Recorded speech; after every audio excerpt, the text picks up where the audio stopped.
Hello. About 2 weeks ago, I ran into Jean at a lunch in Santa Fe, and the person that we were with, I had sang a song for him, and I assumed that's how she found out that I could sing. Because normally, I don't really sing out in public. And so as I approached Jean to say hello, her first words were, "Hey, I heard you could sing." And I was like, yeah, I think I can sing. She's like, "Great. Yeah, you're going to sing for me at the Whitney. Okay, see you later." And then I was like, "Oh, okay." So as it was mentioned, I'm Muskogee Creek. I'm originally from a small place called Mason, Oklahoma, which Cal is your closest neighbor. And I grew up in a very, I don't know how to describe it other than like there's a fine line between America and Native America. And on that fine line is my church. We sang these Muskogee Creek hymns that were inspired by the Gaelic Scottish hymns that they would sing. And so this is a hybrid of that, of my traditions and also the Scottish. And so one of the things that I really like is that I feel like we sort of hit the nail on something beautiful here between the collaborations of two different, very diverse cultures. So I'm going to share with you a song that I've learned over the course of my life.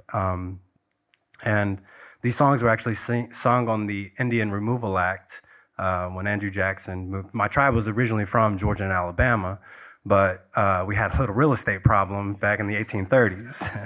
That was an old Charlie Hill joke that I just learned too. So anyway, I'm gonna just go ahead and get into it. These songs were sung on the Trail of Tears, and so they have like these double meanings.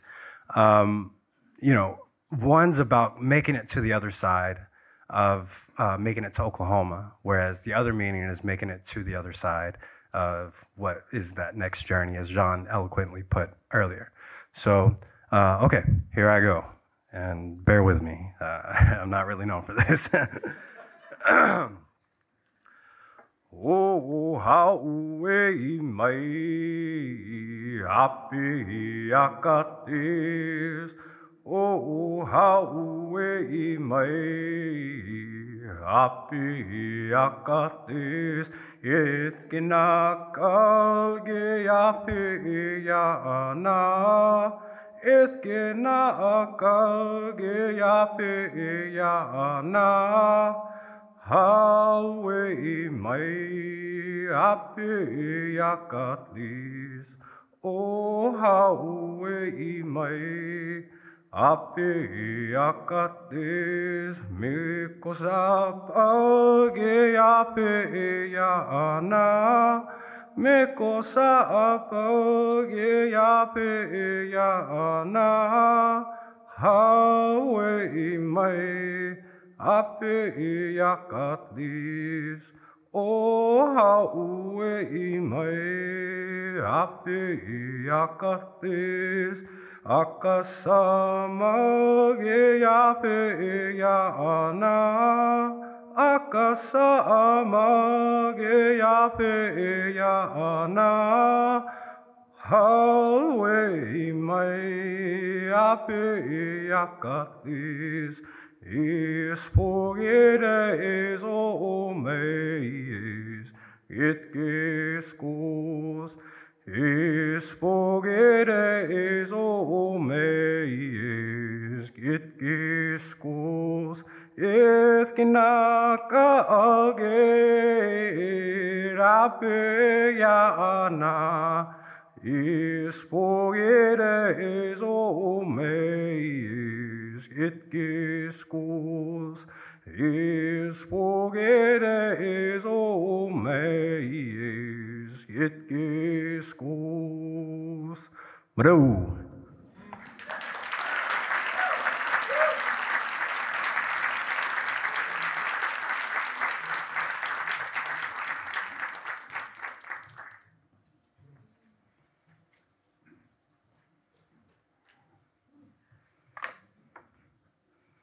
Thank you, George. That was really nice. Hi, everyone. I'm Candace Hopkins, and grateful to be here. Grateful to be here among friends, heroes, hopefully soon to be friends. I wanted to begin this afternoon's panels by of course, thanking the organizers. So my hand's up to Megan, to Caitlin, to Jean. I know you're an organizer, Jean, of this. Laura, and all of those in front and behind the scenes. Thank you. I'm also thankful for us being able to gather here together, and for most of us anyway, being guests on Lenapehoking. So I want to share some words about the incredible folks gathered on this panel, and you'll see them soon because they're going to come up, but they insisted on speaking from the podium. They're curators after all. And of course about Jean herself. I also want to share some thoughts about curating, as this is what the panel's called, curating. And that's also what I do. I'm a curator. And the reason I'm a curator is in large part because of the very people in this room and also the people on this panel. Jaune Quick-to-See-Smith, this is you. Pete Jemison, this is you. This is you, Leanne Martin, my first mentor, an incredible Mohawk curator living in Ottawa. And this is you, Jolene Rickard. This is you, Heather Ahtone. This is you, the late Marcia Tucker, a teacher of mine and a trailblazer like everyone else. This is you, Jeremy Dennis, who are showing me new ways. This is you, Patricia Norby. There needs to be more of you at the Met. This is you, Dorene Red Cloud. This is you. This is also you to my late mom, Barbara McLean, my grandmother, Vera Matson, my great-grandmother, Jessie Jim, and her mother, Jenny Jim. They were all Tlingit matriarchs. They were also our Gunnock-Study clan leaders in Carcross, Yukon, where I'm from, and also from Klukwan, Alaska, where we were from even before that. I could not do this job if they didn't teach me how to be fierce and diplomatic, outspoken yet respectful, and how to move mountains often under great pressure and almost always with very modest means. I know, Jean, you know how to do this really well. And I must say, this is a little different now that I'm working at Forge Project. And that's an image of Forge there. And also to how to use those skills in equal and sometimes unequal measure. But this symposium is also honoring you, Jean. But you're the first to tell us that it's not just about you. You bring your community with you, and that's why we're all here. You bring your community with you. And museums often forget this. They often want to make this only about one of us.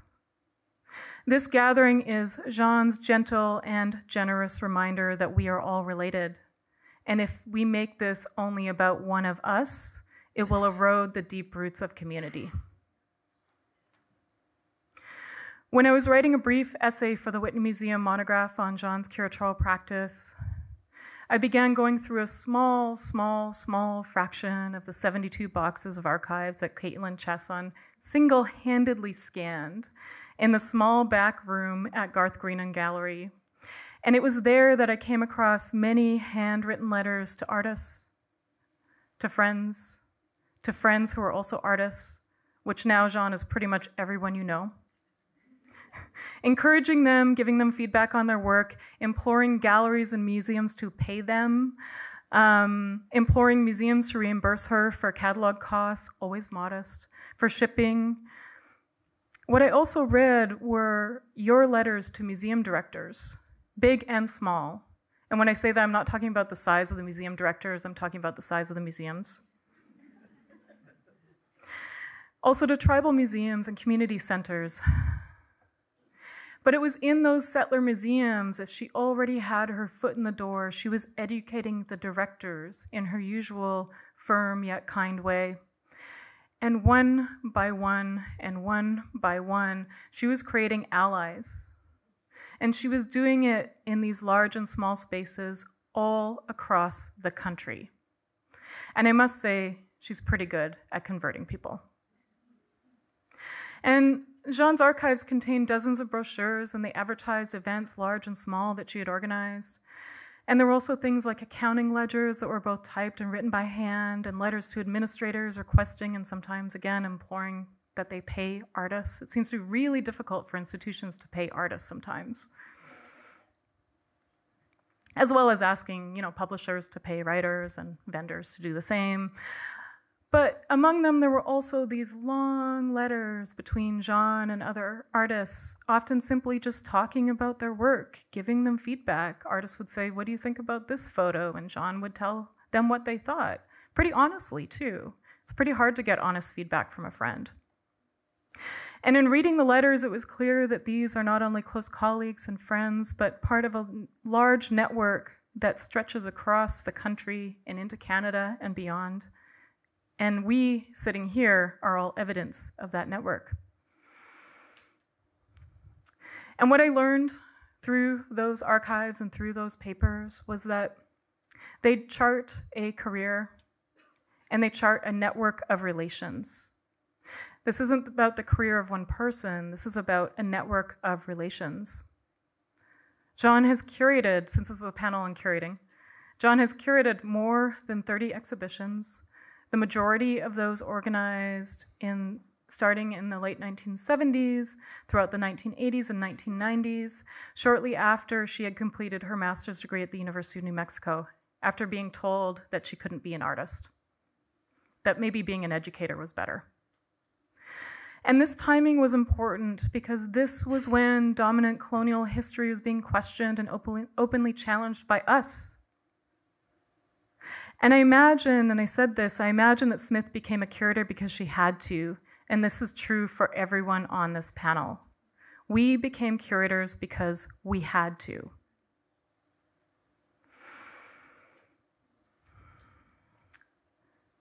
So as a spokeswoman, and I think it's clear that she is, for Native American art, Smith is often on the front lines of our representation, and so are most of us. She is among the first to confront ignorance, racism, romanticization, which is violent too, while at the same time providing context and making meaning of our practices. You all heard of the first panel that sometimes we have to start at what I call sometimes ground zero, that we're still here. And not only are we still here, we're making your future too. So this is also the role that every single person on this panel plays, and it's not an easy one. It's also what I try to do with my incredible, brilliant collaborators at Forge Project. And at Forge, for the past year, we've had the privilege of gathering under this work by Jaune that you see pictured there. That's part of our active lending collection, and you can find more details about that on our website. And taking, a card out of Jaune's deck, we lend to tribal museums, we lend to anyone who can handle the work safely, and we try to make it as accessible as possible, including sharing some of the shipping costs if it's a tribal museum or covering them completely. We need access to our work, so that's what we try to do. But this painting itself is a reworking of our Paper Dolls series, and you can see the original one in the exhibition on the floors above. And it's from the early 1990s, but this one is writ large. This work is colonial history writ large. It makes what has happened to us, to our ancestors, inexcusable. How we were made alien even to ourselves through boarding school experiences. How we were knowingly poisoned by trade blankets infected with smallpox. How we had our hair cut and our hair is sacred and placed in institutional uniforms that were an extension of the prison industrial complexes, or perhaps they prefigured them. And these are the Indian boarding schools and the residential schools. And in the end, how for many of us, we were reduced to the violence of stereotype in the eyes of settlers, where headdresses have and continue to stand in for a people of more than 500 distinct tribes just here in the US. But as always, we refuse and we sometimes do that refusal with a smile. And my fellow panelists will each share the ways in which we refuse, not only through our curatorial practices and our work, but it's not just about refusal, because through our work, we are making new worlds, distinctly native ones, by us and for us. And once again, the expansive practices of all of us working together has enabled an ecosystem of native art and has produced generative platforms for makers of all walks of life.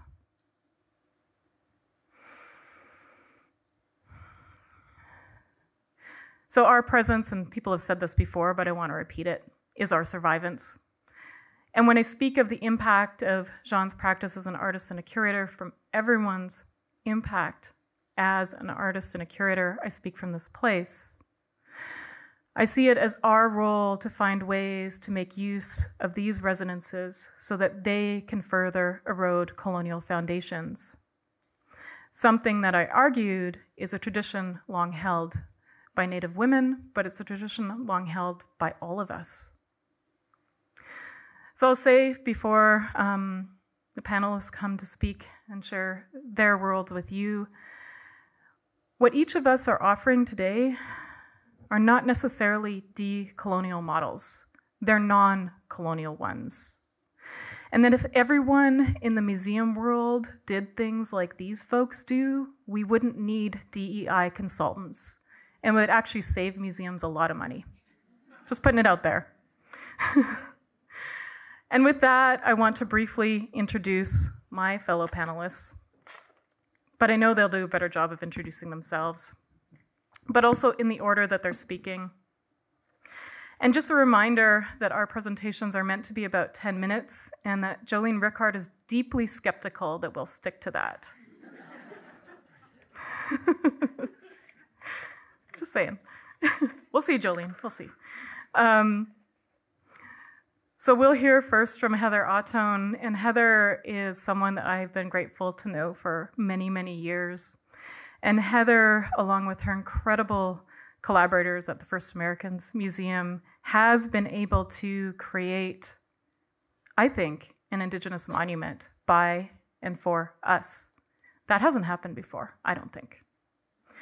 And Pete Jemison, just like Jaune, so kind, but also a trailblazer. I recently was able to do an oral history with Pete that lasted 4 hours. And in it, I learned of this incredible history in 1969 when Peter was living in San Francisco in the Bay Area and was witnessing radical street theater that led to, in some would argue, to the occupation of Alcatraz and Red Power and the self-determination era. And there Pete was, just being real quiet about it.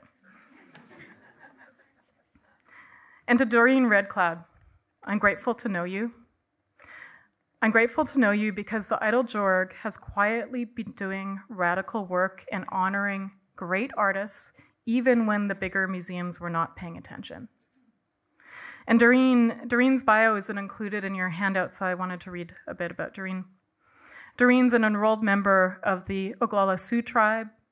Dorene received her Master of Arts in American Indian Studies at the University of California, Los Angeles, and has a Bachelor of Fine Arts in Ceramics at the University of Michigan, and Associate of Fine Arts in Museum Studies at the Institute of American Indian Arts in Santa Fe, New Mexico. So if anyone's looking for an expert, I'd say that, Dorene has the degrees.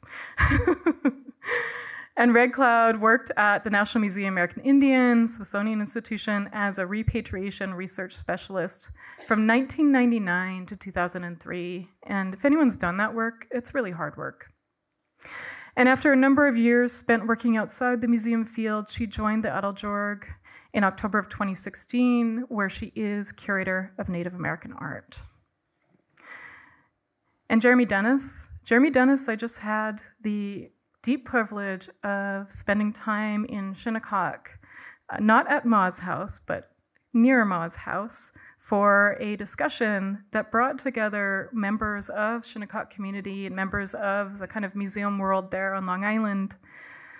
And Jeremy, you're doing the radical work, because I've never seen a room that was almost equally divided with half Native folks and half settlers, and there was a kind of line down the middle. But at the end, because of you, everyone started talking to one another. And Patricia Norby. Patricia is doing the hard work at the Met, and like I said before, she shouldn't be the only one. But I raise my hands to you because you're doing what no one was able to do at that institution before. So with that, I would like to invite Heather to the podium.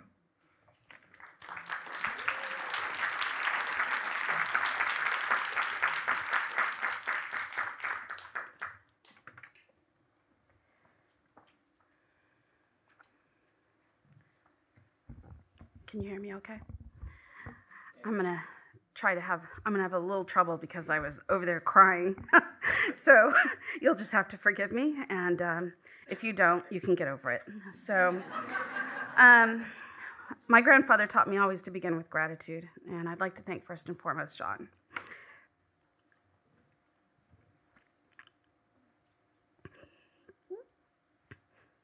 For your vision, your longstanding commitment to promoting contemporary Indigenous art and creating a path to which I aspire. Thank you, Laura. She's become a friend over the last couple of years. I'm very grateful for her and a valued colleague. I'm so honored to be here. Megan, for the good work that you've done to bring us all here, and the rest of the Whitney staff for the invitation, the hospitality, and also to my fellow panelists whose contributions I cherish. None of us works in a vacuum or as a single tide. As Indigenous curators, our work began with our ancestors who carried our cultures and languages, our philosophies across generations, including generations that have seen tremendous loss. Our ancestors have been carrying our culture, but in another manner of thinking of this intergenerational gift. Each generation is also making culture. And as it happens, interpreting Indigenous culture and curating is another way to make our cultures, and we have been doing this for at least a century. Being from Oklahoma, I think of William Jones, Sack and Fox, who was the first Native person to earn a PhD in ethnography in 1904. He studied with Boaz, and like Francis LaFlèche, who's Omaha, understood the importance of relying on cultural knowledge in forming interpretation and scholarship. I think of the Osage Nation Museum, and the Osage Nation founding its own museum in 1938, supported by Osage scholar John Joseph Matthews, as a tribal nation using its resources to tell their own story. There are others, Ahtaloa, and from outside of Oklahoma, I cannot help but include Eiteljorg among the many women. So it would be myopic for me to speak of my own work disconnected from the contributions of others. And thinking of this foundation in our community, the waves carrying our gifts, documenting our cultures, emerged because we had been forcibly removed by the U.S. government to facilitate the ethnic cleansing of the Southeast and beyond. We recognized from being forcibly removed from our homelands the places gifted to us by our Creator. We understood then, as we understood now, how important our fight for our cultures was and remains, and how important it remains for us to not simply protect our knowledge and culture within our own communities, but to live it, to activate it in the here, in the now, and to use the wisdom of our ancestors to generate new cultural mechanisms to hold on to the gifts given by the Creator. I don't know why there's a blank screen, so I'm just going to go past that. So shortly after receiving a creative writing degree at IAI in 1993, I was hired to the IAI Museum to work in the marketing office. And I walked into a field that was primed by the good work of so many before me, so many in this room. George Horsecapture, Truman Lowe, Gerald McMaster, Jean, Jolene, Sarah, Richard Hill, Janine Antoine, Joanna Bigfeather, and with emerging curators, Kathleen Ashmilby, Nancy Meithel, Ryan Rice, Joe Baker, all on the horizon, getting ready to do big things. And it was a prime moment because Like a tsunami, the quincentennial of 1992 had spurred the Indigenous community to respond with many exhibitions that provided a strong vision for what can be done with contemporary Indigenous art. I've selected here just a few books that I read probably about 25 times each. And this is not a comprehensive list of what was being done then. It's just thinking of exhibitions that I saw and that I read and followed with great interest, recognizing the moment. And that term, the moment, has been used so many times yesterday and today. And here we are again.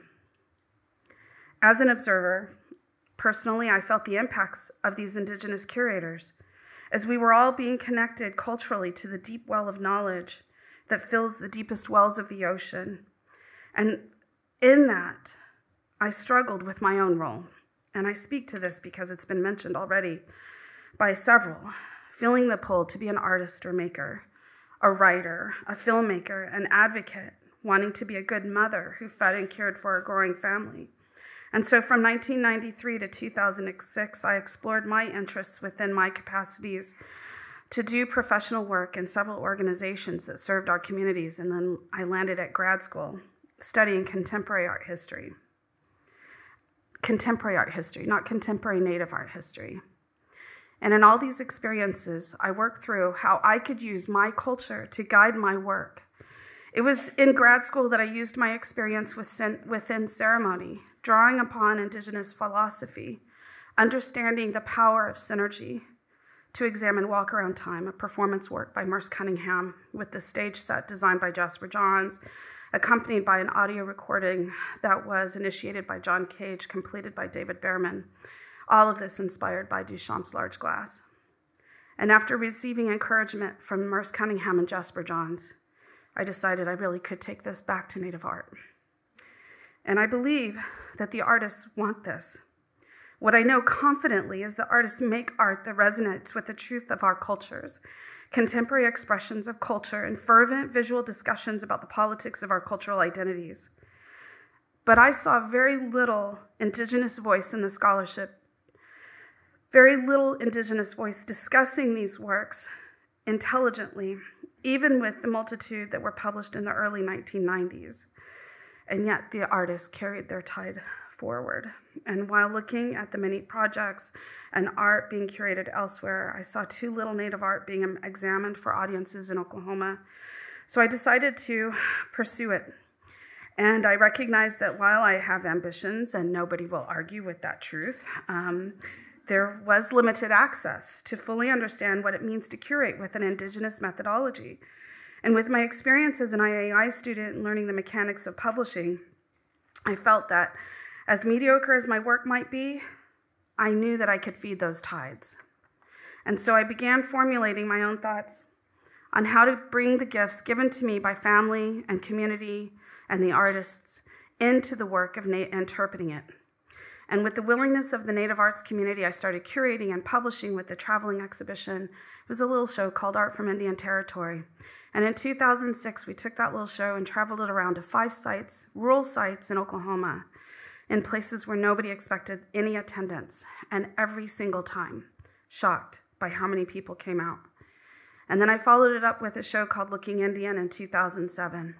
And it was clear from the community responses. We set a record at the Untitled Art Space in Oklahoma City with over 900 people in that gallery on opening night, and sold more art, second only to this date, to the Jasper Johns show that they had there. It was clear from the community response, the communities where the artwork traveled and the community of artists who saw themselves represented, that this work was welcome and that my efforts benefited our Native community. And my ideas about what it meant to curate were becoming clear enough to enunciate them. And so in 2012, I was hired at the University of Oklahoma's Art Museum as their curator of Native and non-Western art. At the same period, working there and curating as much as I could manage with kids and a family. I also worked hard to keep a pulse on the many projects that were happening elsewhere. I was inspired by the ongoing good work at NMAI with Kathleen, the great work in Canada led by Candace, and Sakahan. Sakahan blew me away. And the community-driven work by Joy Horsecapture at the Minneapolis Institute of Art. So for my part, I was beginning to formulate some clear ideas of how I wanted to curate through a series of projects. Starting with the 2002, I did two exhibitions from the James T. Bialek exhibitions. In 2013, I did Hopatui art from the Hopi community. In 2015, I did Enter the Matrix, Indigenous printmaking. 2016, From the Belly of Our Being, art by and about Native creation and all Native women's art exhibit. And in 2017, photosynthesis. So in 2018, you can imagine that I was hired to lead the curatorial team to build the inaugural exhibitions for First Americans Museum, to fill 26,000 square feet in 38 months. I hope every curator in here took a little bit of a breath, because if I'd had any thought about it, I wouldn't have done it. As an institution that is led by a majority Indigenous executive leadership, board, staff, many of our members, our staff are artists as well. We have created a place where we understand that our work is generating new knowledge, and this is at the root of making our cultures, to actively create culture for the community. FAM was the first institution where I brought this methodology to guide all of our work, of course, including the curation of the exhibits, but also to guide the work cultivating institutional relationships with 39 tribal nations, commissions with 69 artists, and working with over 200 institutions for images and objects loans, as well as with the 67 community leaders and elders with whom we prepared 120 hours to facilitate 29 media projects in the galleries. This methodology was at the root of Curating Winneco, where we shifted the authority of curation to the tribal nations, working through the complex series of conversations whereby communities selected what objects could represent them, and renaming the objects in their Indigenous languages. More than advisors, the tribal nations taught us about the objects and worked with us on connecting these objects on loan from the National Museum of the American Indian with the descendants of the families who made or sold them over a century ago. This work continues today. I'm so proud of what our team is accomplishing as we continue to imagine new professional work in several organizations that served our communities and oh, I realize I skipped a whole series of pages, so hold on just a second.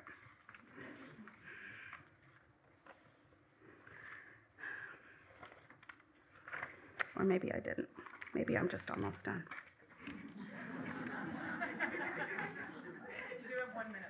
I do. So this work continues, and I'm so proud of what our team is accomplishing as we continue to imagine new ways that museums can work with our Indigenous communities and with our object relatives that reside within the collections of museums. In the last 10 years, I've become laser focused on creating Indigenous projects that work with the 4 R's, with a special emphasis on publishing to contribute scholarship to the field. I believe that there is great value in bringing our Indigenous philosophies to curation. I believe that as curators, we are making our cultures, enlivening them through our work, contributing to the future of what people, including Indigenous people, know about their cultures. That work is cyclical. It's grounded in an ongoing act of cultivating relationships with mentors, elders, colleagues, mentees, cultivating the next generation. Curating is a creative act, and I believe that this is one way I can contribute back to my community and support the creation of our future. And those waters will continue to flow. Thank you for the opportunity to speak to the history that informs my work and to provide this overview of my work within the broader scope of Indigenous curation.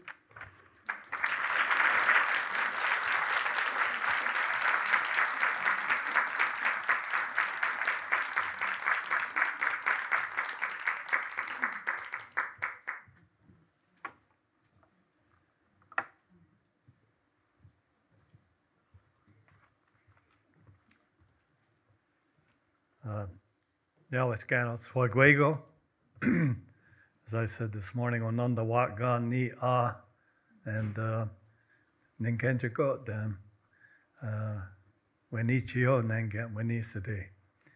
It's a good looking group and it's a beautiful day.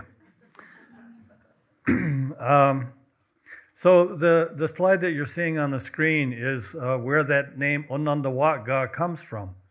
The hill on the left we refer to as Ganundawa.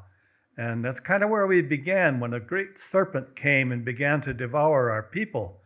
And we were forced to move to this hill to the right, which we kind of just see a slice of, Nundawa'o. and Nundawa'o meaning Great Hill. And so we are the people of the Great Hill. So this is located on the Finger Lake called Canandaigua Lake in central New York, roughly western New York, but still part of central New York. And where we come from, and every Labor Day, I light a fire on top of that hill to the left, on top of Nundawa, which is a signal for all those people living around the lake to light flares and to light, fires on the beach, and we create the ring of fire around the lake. And that's a tradition that goes back a long ways, and I've been continuing that tradition for, I don't know, I've lost track now, 25 years or something like that. There's a lot of stuff I want to talk about, and my wife is going to try to keep me on track and not let me go over. Can we see the next slide, please? I can probably advance them, right? But I don't know what I'm doing. Okay, how about that? There you go.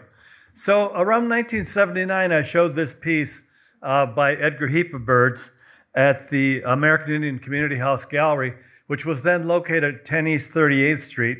And Edgar was going to school in Philadelphia at Tyler. And I want to say a bit about revision of the history that was given or has been given.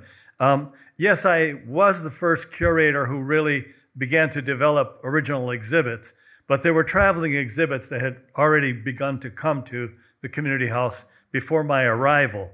And some of those who were instrumental in that was John Garrigan, Louis Mofsey, Rosemary Richmond, Michael Bush, Doris Anton, who was the editor of Mademoiselle magazine at the time, and our friend Laurie Shepard here, and as well Dawn Goodelk, who always reminds me that I wasn't the first curator, whenever she sees me. So all this began in 1978 when I took a bus from Salamanca, New York to New York City and came out of the hills of the Allegheny Territory to reoccupy New York City and to start over again, something I had originally done in 1967 when I came directly out of undergraduate work and moved to New York City to become a famous artist. And ever since then, I've been working at that. Imagine this now. We did about 30 exhibitions during that time period I was there. And of course, I was working with Jean, Edgar, and George Longfish. George Longfish. And we did it without cell phones, and we did it without computers. Think about that. You had to make a phone call and hope that they were home, and then catch them, and then send a letter and hope you sent it enough time so that you could communicate that you wanted to show their work, and then they had to ship their work to you, And we had to work all of that out, and there was no cell phone. There wasn't. Okay, so, but we managed to do it. And when I say a shoestring budget, there's a person sitting in the room here who knows what I mean when I say a shoestring budget. And his name is Will Guy, and he really hates to be recognized, but he is here, and he's been living in New York City since 1957, and he's Cherokee, but he did all of the renovation work inside the gallery that we had in Soho. Bobby Yanko did all the wiring. Will did all the work on the inside as far as creating walls and, getting things painted up and so forth. And Bobby I paid in Budweiser. Will I tried to pay in a little bit of cash once in a while. And this is true. I mean, I'm not making this up, honest to God. And we were able to open on time on a kind of a schedule with our shows. In 1985, I decided at the suggestion of my cousin John Mohawk, that I probably had seen enough of New York. I'd been here long enough and, kind of struggled and sacrificed, and it was time to move on. And so I moved back to a place called Victor, New York, kind of in the heart of our original territory as Seneca people. And I began to run a place called Ganondagan State Historic Site. And during that time period, I met some really good people along the way. And one of them I met was Eugene Thaw. And Eugene Thaw is the one who created Thaw Charitable Trust. And it's the Jean and Claire Thaw Charitable Trust. And what he was interested in doing was founding and paying for an annual biennial of Iroquois art. But the museum he chose was the Fenimore Art Museum in Cooperstown. And so I began working with Jean. And Jean was a real connoisseur. Jean literally made his major money by selling Renaissance drawings. And he would find other investors, and they would buy a drawing, and very valuable drawing, and sell it. And Jean had great taste. And eventually he got around to collecting Native American art. And his collection is still at the Fenimore Art Museum. Cooperstown is more famous for the Baseball Hall of Fame, which is there. And for some, the Farmers Museum, that's also there. So from 2000 until the present, I have been doing a Iroquois biennial for the Fenimore Art Museum and done a lot of different things. New textiles, and Marie was in that. 4 under 30 artists were in that show, all women. Most of them had some time at the Rochester Institute of Technology. God only knows where I am. I've stopped looking at the slides. Okay, all right. Just keep advancing things, okay. So for those of you who don't know, this is Rick Glazer Dene. Rick Glazer Dene, Mohawk, grew up in Brooklyn, and a family mostly from Ganawagi, but he chose hard hats because of his ironworking heritage. And I showed quite a bit of his work. And this is, of course, Harry Fonseca. And Harry won a prize from SWIA, and when he got that prize as one of those emerging artists, we did a show of his work along with others at the American Indian Community House Gallery, which was then located at 380 West Broadway in Soho. I had moved the gallery there in 1981. Some sort of back and forth here, backing up and going forward, since I wasn't using the slides. So one of the people that I also showed during that time period, and mainly driven by Edgar, was a show of contemporary abstract artists. And this is Sylvia Lark. And coincidentally, Sylvia and I had gone to Buffalo State in Buffalo, New York. And we didn't see each other again for another, 20 years or something like that. And I found her doing these monoprints, and really lovely. We lost Sylvia far too young, but this is one of the prints. And at the time that she was doing these prints, she was spending a lot of time in the Himalayas and really influenced by Eastern thought and especially by these candles that they made kind of out of a oil, and that sort of lit up rooms where she was. And anyway, that lighting really influenced her work. And by the time I started working with Fenimore Art Museum, there were cell phones and computers, making my life a little bit easier. And this is one of my favorite artists, still today, Stan Hill. He's Mohawk. He was Mohawk, I should say. He's deceased, but he was an iron worker. And he lost his son through a tragic accident, not ironworking, but a car accident. And he turned away from ironworking and decided to become an artist, and started carving an antler, and antler that was given to him by Duffy Wilson. Some of you may know him, a rather well-known Tuscarora artist. And this is one of the early ones that Stan produced, but I just think it's just the loveliest little piece. And I was able to do a retrospective of his work, and to see him in tears because of seeing all of his work together for the very first time, it was the most moving experience. And nothing can replace that kind of happiness in the face of an artist who you admire. This is another artist who's one of my favorites, Peter B. Jones, who is Onondaga Seneca and comes from Cattaraugus, and began his career IAIA, and but has really been he has really developed bronze now. He works in bronze quite a bit, and he's done a few canoes with people carrying them. Oh my God, 1 minute. Okay. Just for that, I'm going to sing. And I really can't sing. I'm not making that up. Okay.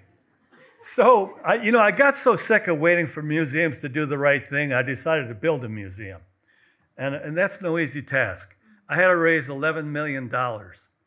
And so what I did was, I went back to the people who had helped me in various other places, including Gene Thaw, including the Rock Foundation, including Ungwe, which is a Cayuga-owned business that's in Ithaca, New York, and to others that I had met along the way who had deep pockets. And so I built the Seneca Art and Culture Center and opened it in 2015. And, this is like, I'm working for New York State Parks, right? And they're working against me. They're convinced I will never be able to do this, and I'm convinced I'll be able to do it. And so, we're at loggerheads, but it happened, okay? And so at that time, around that time, none of the big institutions in Rochester wanted to really work with our Friends organization. And now they're all falling over themselves trying to work with us. They all want to do some kind of a project with us. They're all coming to us from all different sizes of institutions to try and figure out how to work with us. And we're letting them. I also want to add one thing to Candace's description. What happened was the White Roots of Peace was traveling in San Francisco, and they met up with Richard Oakes. And Richard Oakes was telling them about that law that when there was federal land unoccupied, you could go ahead and occupy it. And so Tom Porter, among others, and a woman named Dewa Senta from Onondaga told him, go ahead. And so then he did. He jumped off that boat and swam out there in his cowboy boots. If you don't know what the currents are like around Alcatraz, how he did it. Oh, and at that time, she's correct, I was working at Ghirardelli Square for design research.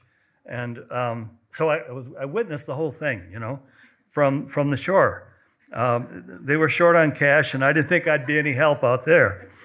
Okay, so lastly, this. Here's another artist whose work I really love. Richard Nephew. This is a skateboard made out of a moose antler. God, I wish I had bought this, because he contacted me once to offer it. I had been trying to get it from him for years, and he contacted me to offer it, and we were in the midst of this kind of mess, confusion, and I just couldn't respond to it, but hopefully he hasn't sold it. And it will become part of the Seneca Art and Culture Center. Fantastic artist who divides his time between a lot of other things, but every once in a while he does one of these absolutely amazing pieces like that. Let's go ahead just a little bit and we'll just run through these. Carl Beam. Showed Carl Beam's work here in about 1984, I think it was. Gallery 10 had a gallery here briefly, and Carl Beam, I connected with him. Great artist. This guy, George Longfish. If you don't know George Longfish, he's unbelievable. Tuscarora and Seneca. Okay. And Alfred Youngman. The interesting thing about Alfred Youngman is that he is the one who convinced Fritz Scholder to start painting figures. Seriously. Okay, so, at one point the NEA hired me to go around the United States and evaluate small arts organizations. The NEA traveled with me all over the place one summer. And I went hither and there. And during that time, I went to Duluth, Minnesota.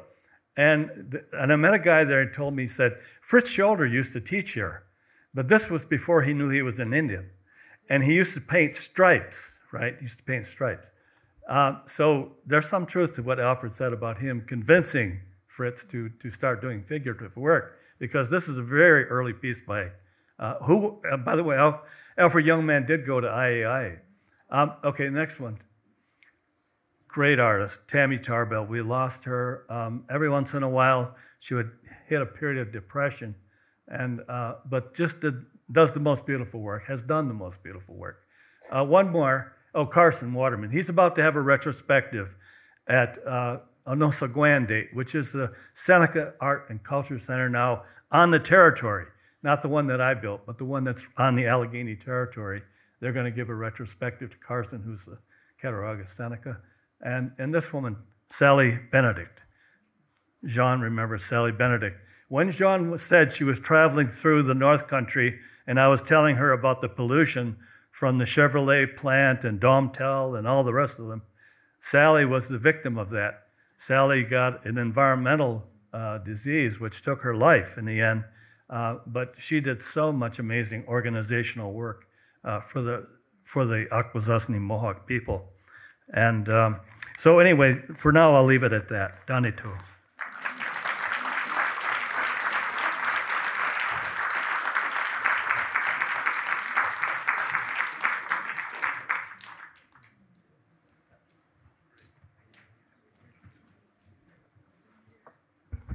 Good afternoon, everybody. For those of you who don't know me, I'm Dorene Red Cloud. I'm originally from Chicago because my dad was from Pine Ridge and got relocated. So I call myself a relocation kid. And so, oh, sure. Thank you.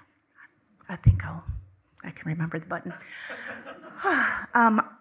Thank you, Jean and the Whitney, for inviting me to participate today, and thank you to all of the wonderful curators and arts people and artists in the audience. I'm really humbled to be here. So, making a PowerPoint for this presentation, I was like, oh, I need a subtitle. So I went with setting the bar high. For those of you who don't know about the Eiteljorg Museum, first of all, quiz, where is it located? Okay. I was making an assumption coming to New York that everyone's, not a fan of the Midwest or hasn't been. So this is what the museum looks like. And being in Indiana, we have people that aren't very familiar with Native peoples. They are under the impression that Native peoples are gone. And so we'll have visitors come into the museum and they'll say, what's an Eiteljorg? Is that a tribe? And actually, it's the name of the man, the wealthy white man who founded the collection of Western art and American Indian or Native American First Nations art. Right now, our collection is 80% Native American and First Nations. So there's a couple great things that the Eiteljorg has been doing for a while now. The museum opened up almost 34 years ago this June. It'll be our 34th anniversary. In 1992, we began our annual Indian art market, and it's pretty much like 1 or 2% of Santa Fe or the Herd, where they have hundreds and hundreds, if not of thousands of artists. But we have our humble market, and there's so many of us on staff. It's one of our favorite programs because we have people from all over the U.S. and Canada, and some from Alaska too, that descend upon the Eiteljorg and make it a more brown place, a more happy place. Fill it with beautiful art because it is about the art and the artists. These are some of the artists that have been attending our market for a while. We've got Poponi on the far left. She's Kansas Kickapoo tribe and Citizen Potawatomi Nation. Nelda Shrupp, who is First Rump Nation. She's Nakota, and she made my skirt. And Emil Her Many Horses, a fellow Oglala, who is Associate Curator of Native American Art at the National Museum of the American Indian. Excuse me. So through our annual Indian market, since we're a small museum and we are a nonprofit, we rely a lot on donations and endowments. So we do have some donors called the Friends of Indian Market who provide us with money that we're able to purchase art for our permanent collection. On the far left, we've got Geo Neptune and the basket from 2017. It's an homage to the Pulse Club massacre. In the middle is Monica Jo Raphael. She's Anishinaabe Lakota, and that's a bracelet we bought from her in 2019. And then I guess on my right, far right, that's Alicia Oldbowl, who is Crow, and Salish, and we purchased that cradle board from her last year. I want to talk about those curators rather, who have been supporting Native art for a long time, and some of you knew Jennifer Complo McNutt. It's been almost 2 years since she passed away.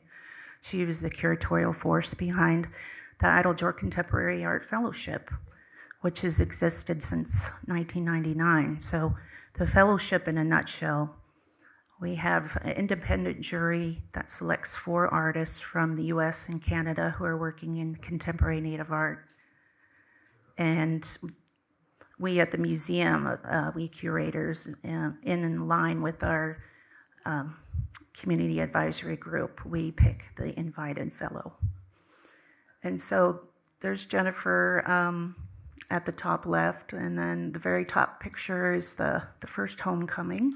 We've got some fellows in the audience who were there at the first homecoming, and then the second homecoming in 2017. I also wanted to, I usually go off on tangents, I'm sorry. So the fellowship, we award the fellows unrestricted cash amount. It used to be $25,000, and then beginning this year, it's $50,000. We purchase art from them for our permanent collection, and we put on an exhibition of their work in every second November every other year. So this year, it's November 11th, 2023. You're all invited. And we also create a catalog, and we have different artists, past fellows, curators write. And here is some of our past fellows. We've got John's picture up there, of course, Rick Bartow, Harry Fonseca, Jeffrey Gibson, Meryl McMaster, Mario Martinez, Brenda Mallory, Matthew Kirk, who was here earlier, Athena Latoka, Joe Fedderson, Corky Claremont. Forgive me for not having your guys' picture in here. I do feel badly. Yeah, you guys are the best. So 65 fellows so far. And this is this year's fellows. Ruth Cuthand, who's Plains Cree from Saskatoon. She's our invited fellow. And we've got Natalie Ball, who is Modoc and Klamath. Raven Half Moon, who's Caddo and Delaware. Mercedes Doreme, who is Gabrielino Tongva. And Dr. Sean Chandler, who is Grovant. He's president at Tribal College in Fort Belknap in Harlem. Okay, I don't know how I'm doing on time. I feel like Jolene, I'm definitely going over time. Okay, real quickly. So the original Native American galleries hadn't changed much since it opened in 1989, and this is what it looked like, typically by geographic region. You got to have a horsican. Do you see the horsican?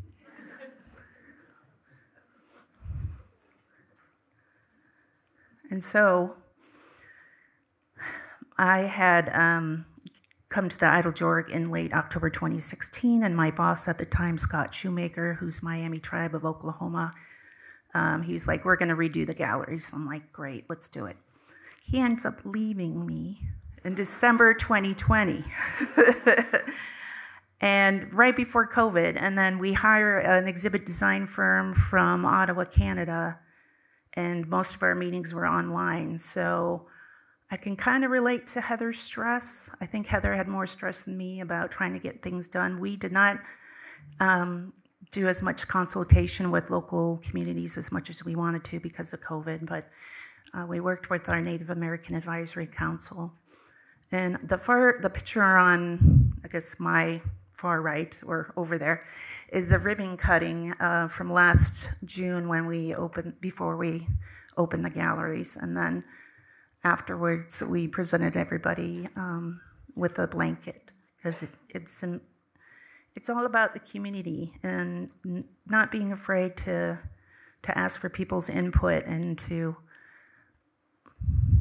continue to have that relationship after the project's done.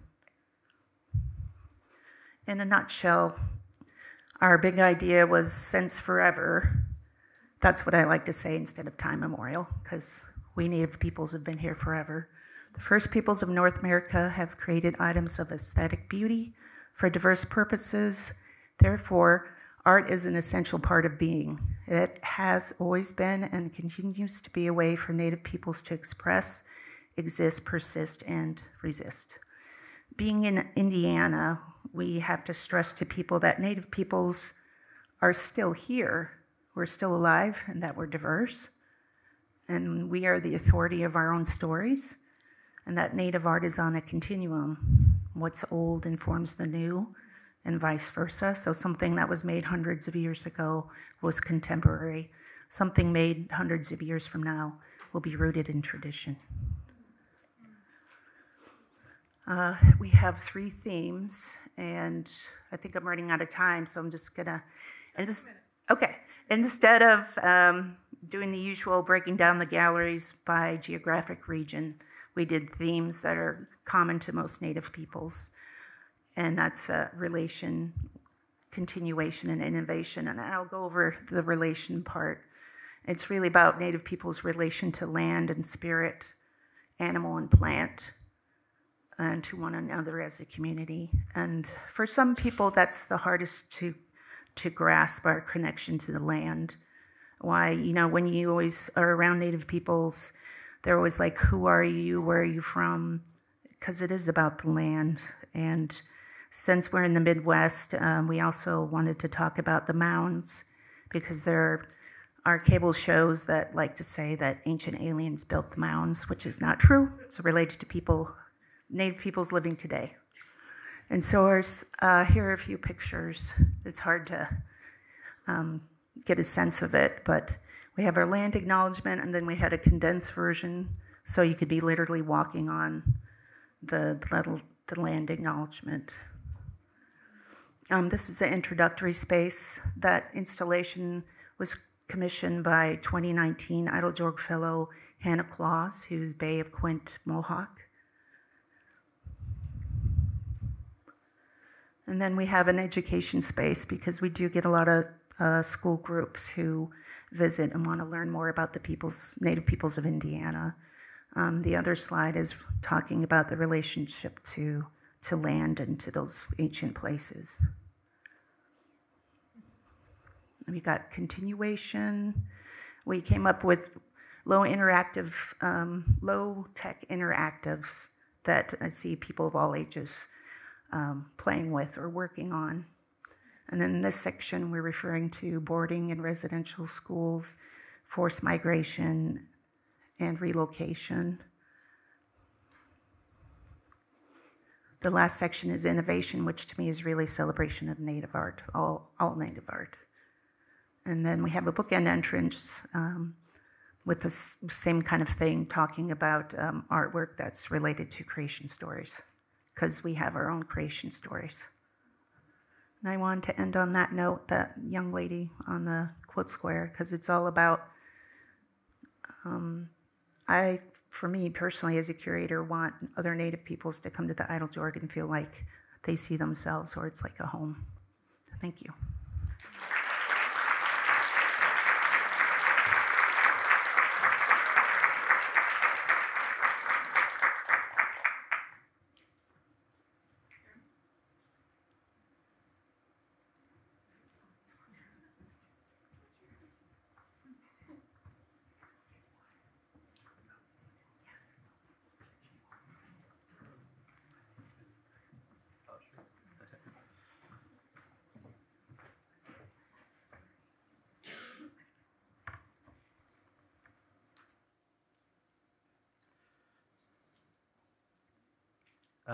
Hello, everyone. Thanks for your patience.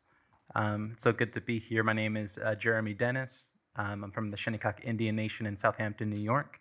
I first want to thank you, Joan, for bringing us all together, and also congratulations on over 4 decades of artwork. It's so amazing. I look up to the work that you have in the galleries. I've also been working with the students here at the Whitney each week, creating work inspired by your portfolio. So thank you again. I also want to thank Laura, Caitlin, Megan, and the Whitney. You all actually came out to Ma's house, which you see on screen, back in January of this year. And so, as I mentioned, I've also been working with a Youth Insights program here at the Whitney. I've been here on and off for, I believe it's been 14 weeks, coming every other week. So I want to give thanks to Araya Henry and Maria Gonzalez for really facilitating and leading the initiative. So I come in as the visiting artist. Much of what Candace actually mentioned earlier resonated so much with me in terms of curating. When you're an Indigenous artist, sometimes you're stepping into opportunities thinking that you have the artwork, you have the artist statement, you can just hand it off and they'll be understanding. But I'm sure there's so many Native artists in this room alone that when you're offered opportunity, you actually have to step into the curatorial role, volunteer so many hours in terms of empathy, understanding, interpretation, just every single role in terms of just being accepted like every other artist. So before jumping into Ma's house and the project that is up and coming, I want to start with these two illustrations. I believe they're both, if I'm not mistaken, done by David Bun Martin, who's also Shinnecock here in the room. Is that you back there, David? Waving. Thank you, David. So these beautiful illustrations represent the 13 original tribes of Long Island from Brooklyn to Montauk. And on the right is our tribal seal and flag as Shinnecock people. And there's just so much symbolism in terms of what makes us unique as a people. Of course, we're one of over 570 other federally recognized tribes as of 2010. And so we're a coastal people. We have the Indigenous box turtle in the center, the two Atlantic right whales, and many other symbols that represent who we are and our proud 10,000-year history. But perhaps most famously in the 21st century, we're most known for our annual Labor Day weekend powwow, which I invite you all to come out and attend. There's tens of thousands of people who come out for this 4-day weekend. Hopefully for the first time, we just sent in an application, but Ma's House itself will have a booth among the over 100 vendors who come out each year. And so if you're unfamiliar with a powwow, it's a gathering of nations. The public is invited. It's a celebration of traditional food, art, craft, dance, storytelling, and many other things. With that, a little bit of context, I want to jump into Ma's House. And so Ma's House is today a communal art space on the Shinnecock Indian Reservation, but in the 60s, it was our family home. And so on the left, as you see, that's my older sister Kelly, Dennis, and I. We're actually standing in the house during the early renovation. So you see there's holes in the walls, there's cobwebs, there's mismatching floor, new wood and old wood. This is a home that's actually dedicated to my grandmother. Her birth name is Loretta Silva. This is an old family photo with me in the foreground with a blue ball, my older sister Kelly again, cousins Teal and Al, and Ma just cropped partly on the right. But this is a family home that has seen so many generations, so many cousins growing up in the house. And so this is just one of hundreds, if not thousands, of family photos that have taken place here.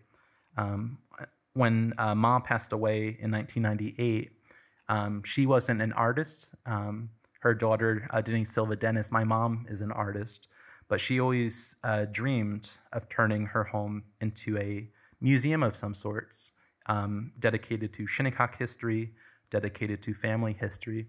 And so we try to honor that in every step of what we do at Ma's House. And so just a little bit of background. When you do have to rebuild a home on an Indian reservation, there's so many hurdles in terms of fundraising. You really can't easily get a mortgage or a loan from a bank. And so in the case of Ma's House, we actually started a GoFundMe to save our family home before it ended up falling in on itself. So you get a little bit of an impression on the left side, but there were holes in the walls. There were raccoons living in the vacancy of the house. It was really a desperate situation. But because of the generosity of those who contributed, over 400 individuals, we ended up dedicating it to more of a communal space rather than for my own personal gain, an art studio, for example. Another motivating force behind turning this into a communal space is that we started in June 2020, and as we all know, in May 2020, George Floyd was murdered. The BLM movement was happening. And so Shinnecock itself, if you've never been to our powwow, we have a lot of mixed ancestry from people who are white passing, people who are black passing. And so we wanted to dedicate this space not only to Indigenous artists for creation, for curating and exhibiting, but really a space for people of color, artists of color, to come together and heal using art as that platform. And so this is another before and after image of our, I usually describe it as an informal gallery space, but this is one of our very first ever exhibits that we've had, featuring, in this case, Bo Briri, who's a artist of color on the right, and then the complete renovation on the left. So it was a really desperate project, and over a year of just tearing everything down and replacing everything. This is another example, Yan Yan Huang, who really just transformed the space. It's hard to believe how space can be utilized. Space, as we know it, is such a gift and so rarely seen in that way. Being Shinnecock, we don't have currently a museum to practice coming together to debut our art and have a year-round space. So building this on Shinnecock was something that just flourished and was a dream of ours. This is another artist, Allie Mitchell, who is a performance and author.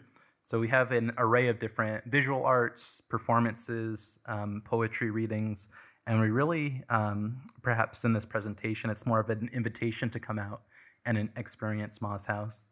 And I always try to say yes to everything. How can we collaborate and have that reciprocity? How can everyone benefit from that visit? So this is another example, Pamela Allen, another example of curating at Ma's House. And we also have earthworks, outdoor works that are sort of perpetual. This is by Pamela Allen, who's Jamaican descent, but used several decades of local seashells to create this mandala right in the front yard of Ma's House. And I think that's so appropriate because, as many of us in the room know, there's something called shell middens that mark Indigenous presence all throughout the Americas, along the coastlines, along wherever there's shellfish. And so having this at Ma's House is just a reminder of the past, the present, coming together and being inseparable. In addition to just having art on the walls, just having that showcase and kind of that living art. Oh, thank you. We also have a host of different programs. I'll also go quickly through the slides. We've had over 23 artists of color come through so far. If you ever do find yourself on the East End, we have weekly workshops led by my mother, Denise. This one I could jump into for a whole length, but we had Teen Vogue also cover the Ma's House story and interview Shinnecock youth. We also have an amazing library of over 400 Native American content books, from academic journals to fiction, poetry. We now have Joan's catalog from the Whitney, of course. We have to get it signed, however. And maybe I'll just spend time on this one. This is a solo show by my mother, Denise, just one generation before me.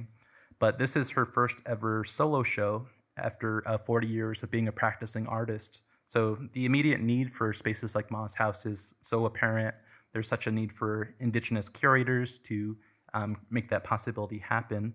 And I'll just end on this slide. There's so many collaborations, so many partnerships that we've had, despite being such a new organization. So thank you all. Hope you come out and visit us. And I'll leave it at that.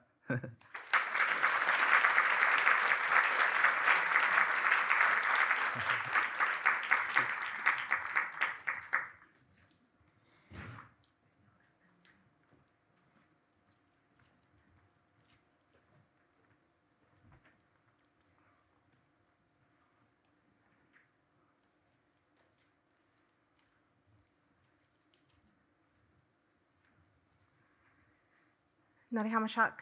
Hello, I'm Patricia Marroquin Norby, Associate Curator of Native American Art at the Metropolitan Museum of Art, and I would like to first say that As a woman of Purepecha descent, I am a guest here in Lenapehoking, and I offer my respect and sincere gratitude to the Indigenous peoples here who call this place home and everyone here in this room today. I'm incredibly honored to be among such esteemed colleagues, and I would like to thank Adam, Laura, Caitlin, Megan, and the rest of the Whitney team for inviting me to be part of this program. I'd also like to thank my fellow panelists for your beautiful presentations. It's really quite incredible to be here in this space with all of you today. Jolene was one of my first supervisors at NMAI. And then, who else? Oh, Dorene and we went to a Pearl Jam concert years ago. That's when we first met. So just looking at all the reflecting that's going on and seeing so many familiar faces, and I was seeing people on the screen in my fellow panelist presentations, Dr. Brenda Child, who was my mentor and still a dear friend and colleague, who was my dissertation advisor at University of Minnesota, Twin Cities, and then also Truman Lowe, who was the first person who brought me into the museum world when I was still working on my MFA at the University of Wisconsin-Madison. So to see all these people and how we were all interconnected, and then how everyone was connected to Jaune in some way is really quite incredible. I wanted to start with this slide because this image, a poster of this image along with Jolene's photography, was hanging in the printmaking studio where I was working on my BFA in the early 90s at a small Catholic college in Dubuque, Iowa. And it was a pretty radical, small Catholic school that had a bunch of really kind of radical nuns running the place. And they were the kind of women who, although they were nuns, would go out in the courtyard and smoke cigarettes and swear and, talk about all kinds of things. It was actually pretty shocking and exciting to learn from these women. And to have Sister Louise have this poster and then Jolene's work hanging in our printmaking studio was actually pretty incredible. So what I want to say about this and also Jolene's photography, which I wrote about recently for an exhibition, was that Jaune and Jolene, your work kept me going in the early 90s. I was a single mother going to art school and working as a hotel maid, scrubbing toilets just to get by. And coming to the studio every day was my escape from the stress of the world and all the complications with being a single parent. So I need to say that because never in my life did I ever expect to be where I am today. And I think artists need to know how impactful their work is for many people, especially Indigenous people. And it doesn't matter where you come from, which community you come from, when you're an Indigenous person and you see that other Indigenous person across the room or at an event or somewhere, that you don't expect to see them, and you both look at each other and you nod at each other, or you see that Native work in a gallery somewhere, it means something. And so I need to say thank you. That's my way of saying thank you. I was really excited to hear in the conversation last night that they were talking about maps and the way that Jaune just exploded the boundaries and borders of maps and what maps mean to Native people and all our different interpretations of them. Because when I first started at the Metropolitan Museum of Art, I know many of you were familiar with the 2018 Charles and Valerie Diker installation, Art of Native America. And one of the first things you saw when you walked into the gallery space was this big flat map on the wall that designated or delineated where all the Native people were or where they were from. And I immediately looked at my colleagues and said, that has to go. And I received a little pushback. And I said, this is not an Indigenous map. This map doesn't show interconnections between the communities. It doesn't show seasonal migrations. It doesn't show everything about who we are, all those interrelationships. And if we're going to have a map in this space, we'll have an Indigenous map.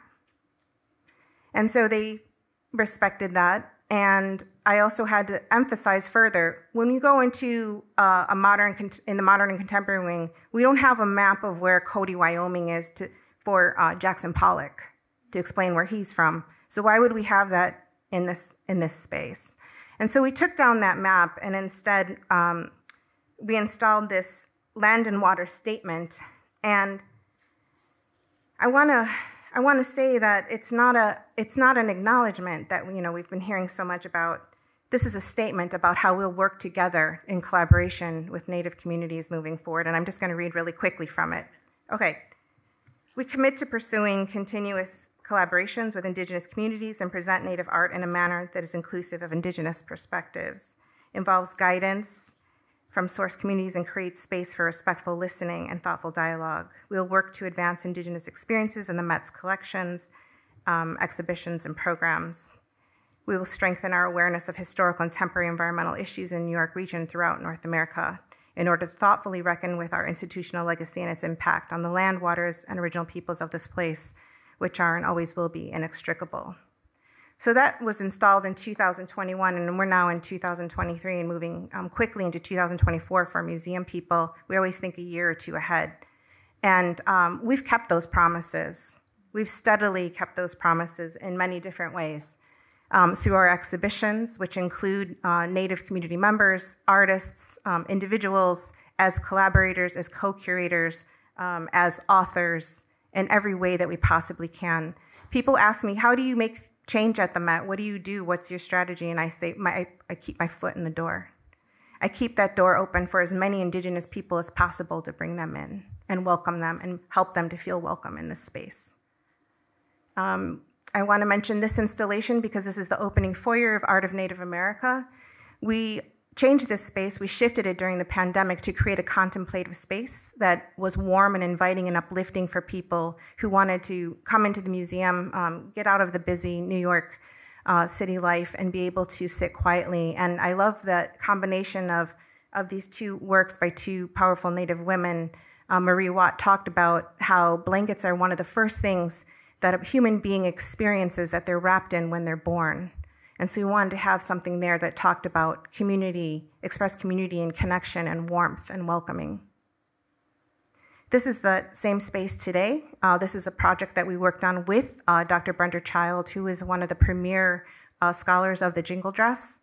And we worked together with Brenda to curate this installation on the jingle dress. So sticking with the theme of the pandemic and realizing people are still healing from that time. That installation led to a program called Sound and Healing, which included Brenda in conversation with Robbie Robertson and also jingle dress dancers from Canada and the US, and then also Silver Cloud Singers as a host drum. And then Water Memories.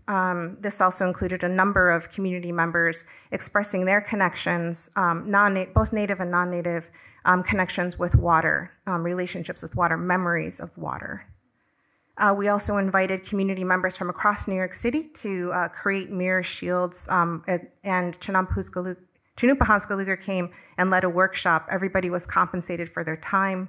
Everybody was included in the exhibition listing and acknowledged, and their mirror shields covered the entrance. We wanted people to see themselves when they walked into that gallery space.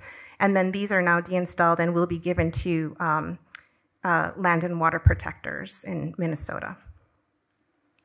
I want to talk about this jacket really quickly because it belonged to Rick St. Germain of La Coudray Indian Reservation, who spent a summer on Alcatraz Island and was incredibly moved when he was 19 years old, took that activist energy back with him to La Coudray Indian Reservation to fight the renewal of the lease for the winter dam on the reservation, and they won.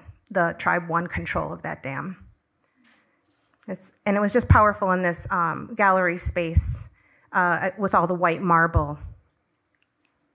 And then our exhibition projects moving forward across the museum include colleagues that we know or have connections with contributing to different projects. And then our next one is Grounded in Clay, which includes 60 Pueblo community curators. It's the first community curated, entirely Native community curated exhibition at the Met. And I just want to say, because I only have a couple of minutes, you don't have to worry, Candace. I know that I'm not supposed to be the only person there. And I wrote, in the first time for the 153 year history of the Met, a new Native Arts initiative that will include 2 new staff members. and also open a new study center, our Native Arts Research Center at the Met. So there is change happening. And when you're a Native person who comes from south of the border, when your ancestral roots come from south of the border, you never know how you're going to be treated by both white people and Native people. We're the Indigenous people are usually in the dark, cooking the food, making your food in the restaurants, cleaning houses, taking care of your children. And so I just want to say thank you to everyone for your hospitality. Thank you.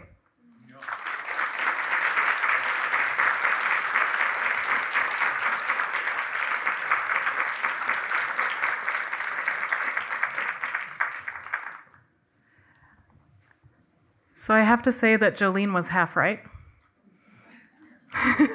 But I think we're right on time, but I don't think we have any time for questions. And I also didn't want to make it too short because I think every single word that every person shared was incredibly important. So thank you. And if you can give one more round of applause to our incredible panelists.